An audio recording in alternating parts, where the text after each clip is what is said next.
Donald Trump woke up to awful news on Wednesday morning. All of the economic indicators trending in a negative direction. I'll go over that in a moment. And the Epstein scandal continues to explode. More links between Donald Trump and Jeffrey Epstein being exposed. Congress has shut down. They are now in recess. An entire branch of our government no longer doing its job to try to cover up for Donald Trump, as Donald Trump sends his Attorney General Pam Bondi and his Deputy Attorney General Todd Blanche, who was his former criminal defense attorney, to meet directly with Ghislaine Maxwell. This, as Ghislaine Maxwell says, that she fears for her life right now through a statement issued by her brother, Ian Maxwell. And at the same time, you have Jeffrey Epstein's former lawyer, Alan Dershowitz, calling for a full pardon for Ghislaine Maxwell. I think the threats and the message is being sent by the Trump regime to Ghislaine Maxwell that if she plays ball, there could potentially be a deal there. And if she doesn't play ball, that her life may be threatened. I mean, I think that's at least how she is feeling about this. Now, this morning, Donald Trump is sending post after post after post, and he's sending email after email after email to his supporters. I subscribe to his email, so you don't have to, but he sent an email at 5:30, 6:48, and 8:47 a.m. this morning. I mean, you wake up to an email that you get from him, and they're very harassing, sociopathic emails that you'd expect to get almost from a stalker. And this is how he treats his supporters. So it makes it seem in the email that you've gotten a missed phone call from him. And it goes, missed call from President Trump. And it goes, Ben, exclamation point. I just tried to call you. This is important. Pick up. Please click the link. Then you click the link and it makes you donate money to him if you want to get his message, basically. Then there's the other email that he sends. He goes, please confirm receipt of this email. And then it goes, Ben, did I do something wrong? I need your help to make sure my messages are getting through to top patriots in your neighborhood.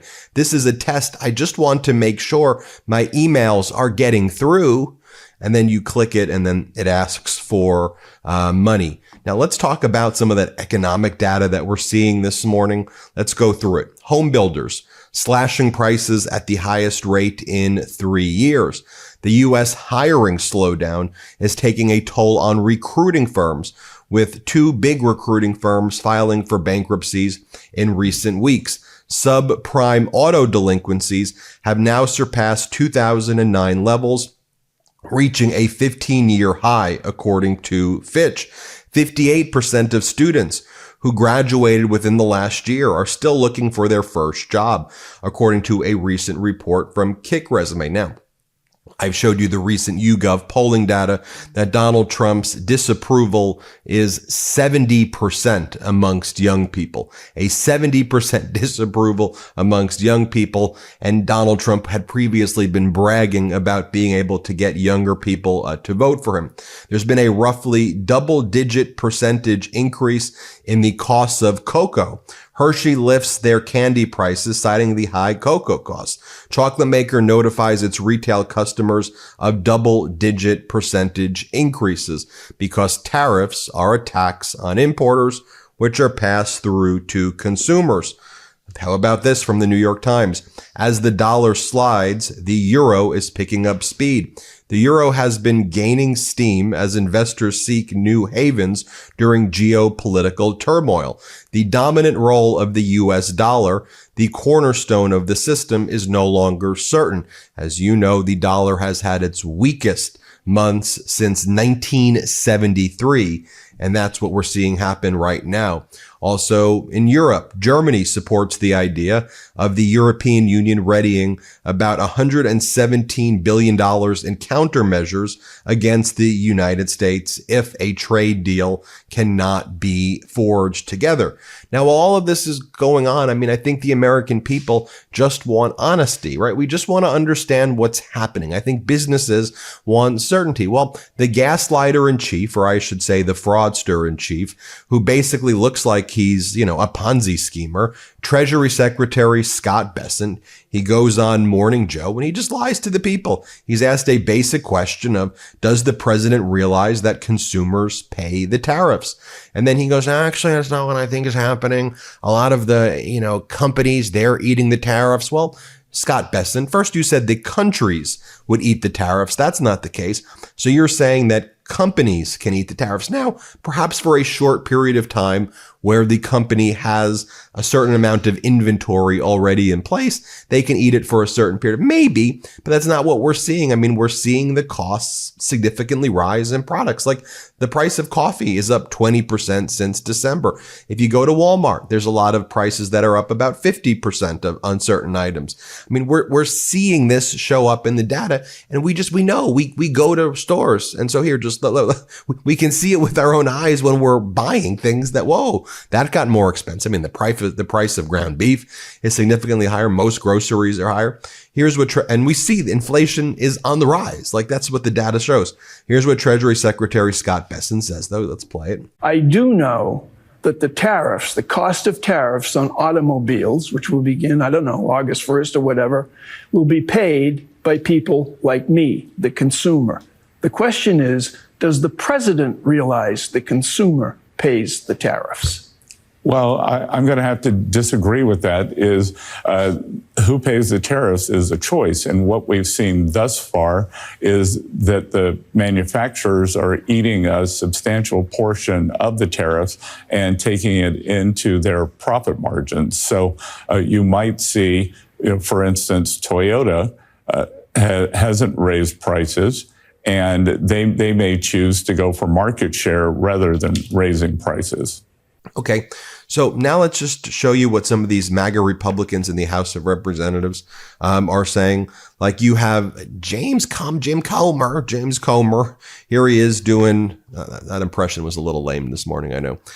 James Comer is asked, how do you respond, he's MAGA Republican, to Mike Johnson starting the August recess early to avoid forcing the DOJ to release the Epstein files? And here's what he says. Let's play it. How do you respond to House Speaker Johnson starting the August recess early to avoid forcing the Justice Department to release the Epstein files? I don't know why that's why we're starting early. Look, Mike Johnson has. I don't think that has anything to do with it. No, I don't. Okay. I think. Have you but talked you could to him ask. about all No, this? I have not Okay. talked to Mike Johnson about this. But look, we've accomplished a lot. We passed the One Big Beautiful Bill. We passed a rescissions bill. It's very difficult to make cuts in Washington, but somehow we finally come together. And Mike Johnson has to deal with a lot of difficult personalities in our conference. I don't think that's any secret. But with respect to the Epstein files, you had Ralph Norman on there. You had Congressman Self. I forget who the other one was. Oh, Eric Burleson, who's on my committee. Like, what they said is exactly right. When we go home, the public wants to know who all's on the Epstein list, if there's an Epstein list. Now, And do they not believe DOJ when it said there is no quiet list? Do you not believe that? Most Republicans have a huge distrust of the Department of Justice, regardless of even though they're Trump's. Well, I think we have more confidence than we did when Merrick Garland was there. But at the end of the day, this is something. If there's nothing there, but release what you have. I mean, he lies about everything, or as Fred Wellman says, he's a professional dummy, but that's what he does for a living, just goes up there and lies. James Comer then goes on CNN and he goes, well, I don't think Trump is distancing himself from Epstein. I don't think so at all. Where's the pushback, by the way, on this? Here, play this clip.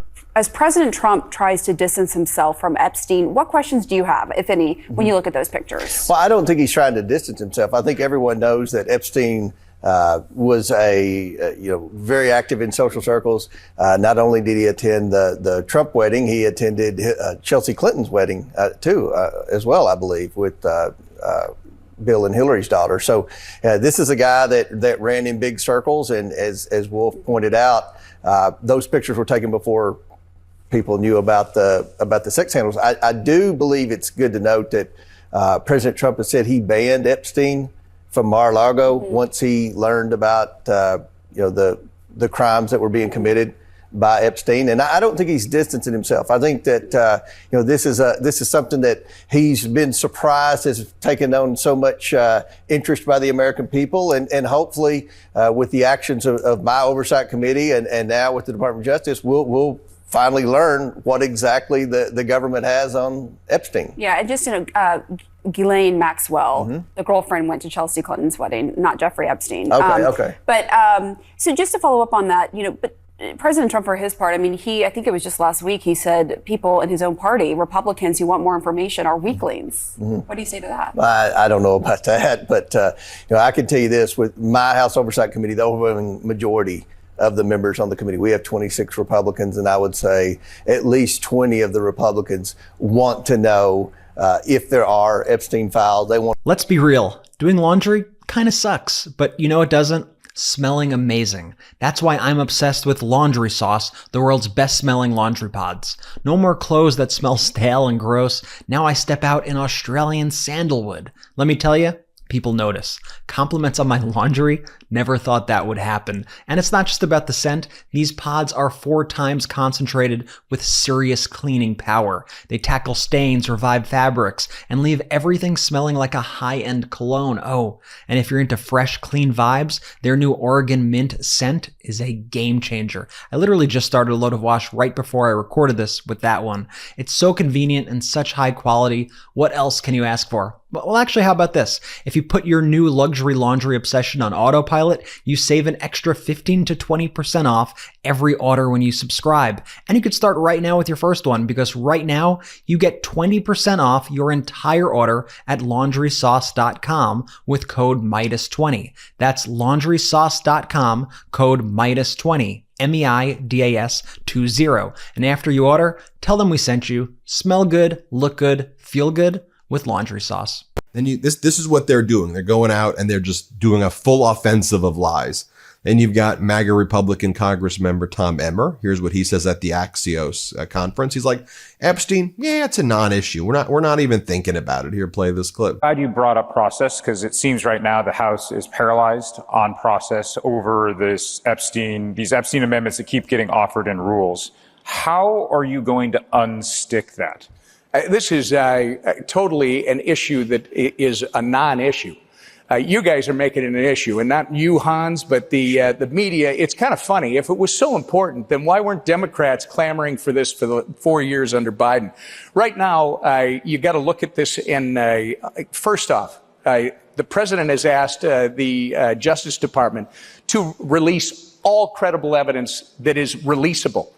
Second, Pam Bondi has a motion currently pending before the court asking for permission to release even sealed information. Third, for me, as a lawyer, we are the legislative branch. We are not the judicial branch. The judicial branch will make that decision, and then we'll go from there. But the House does investigations. There's clearly a call for more transparency. Would you like to see more transparency on the Epstein files? Our president has already said that he wants that, and the Oversight Committee yesterday did issue a subpoena, as far as I understand. So that's proceeding. Okay. By the way, there's more information emerging as well. I'm going to do a whole other video on this later today. And remember how Donald Trump told the story about his uncle? And Donald Trump's like, my uncle's the MIT professor who taught Ted Kaczynski the Unabomber. Remember Donald Trump told that story? People were like, what do you mean? Your uncle is Ted Kaczynski, the Unabomber? Your uncle died 10 years before Ted Kaczynski was even identified as the Unabomber. Ted Kaczynski never went to MIT. Do you know who told a story about Ted Kaczynski being in his class? If you guessed Jeffrey Epstein, you're right. This article from The Atlantic emerged, and it was someone who was friends with Epstein who said that Epstein would always tell the story about teaching with or going to school with Ted Kaczynski, the Unabomber. I'll do a whole other video about that, but I thought there's all of these data points, and then, by the way, there's in one of Donald Trump's books from about 20 years ago, he talks about his mysterious friend Jeffrey, who he loves, his mysterious friend Jeffrey. And then CNN released more photos and videos showing Donald Trump and Epstein partying together. I'll do more videos on that. Don't worry. I want to give you kind of the roundup, though, of what's going on this morning. Then you have MAGA Republican Senator Josh Hawley. Josh Hawley was at this same, I think, Axios summit. And he was asked this question. Some of the Affordable Care Act tax credits are set to expire at the end of the year. how important is it for Republicans to stop that from happening? I'm going to play you the clip in a second, but MAGA Republican senator from Missouri, Josh Hawley's like, this is bad. The prices of premiums are going to explode. People are not going to be able to afford their health insurance. This is a disaster. Now, as Senator Scott Weiner explains, Josh Hawley is exhibit number one of what it means to have a cult leader in charge. He voted to blow up Medicaid and the Affordable Care Act after vocally saying he was opposed to doing so. And now he's complaining about the action that he just took. He had the power to stop this disaster. He chose not to because the leader insisted. So here's what Hawley says. Hawley voted for this to happen, which he now says is going to be a disaster. So you could hear it in his own words. So it's not like, oh, Democrats are saying this. So what Josh Hawley's saying is going to happen to your insurance. If you're lucky enough to still keep it, the prices are going to go up like crazy. Here, play this clip. Okay. Some of the Affordable Care Act tax credits are set to expire at the end of the year. How important do you think it will be for Republicans to stop that from happening? Well, if we don't, the cost of insurance is just going to explode for families, working people across the nation. I mean, already we're seeing the premium increases are unbelievable. We're looking anywhere from 10 to 30% increases in the cost of health insurance. These subsidies allow folks to, pay less than sort of 10% of their income, which is still a lot, by the way, on health insurance. If we don't do something about that, we could see people paying double what they're paying now. I just don't know how you. And finally, you have MAGA Republican Congress member Randy Fine, and he was on Fox this morning. And he just talked about rounding up. He goes, we got to round up all the illegals, round them all up. Here, play this clip. Border has been among the priorities for this president. What else can get done with the new money approved in the big, beautiful bill? Well, we've got to round everybody up and deport them all. People don't understand the cost of illegal immigration in this country.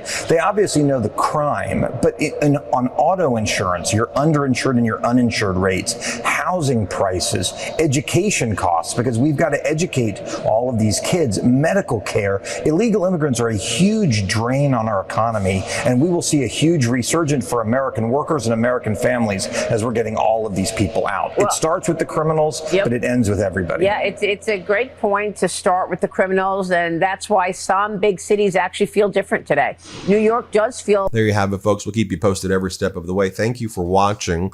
Make sure you subscribe. We appreciate you so much. Have a good one. The truth is more important than ever. Check out our new Truth Over Lies collection at store.MeidasTouch.com. All 100% USA union made.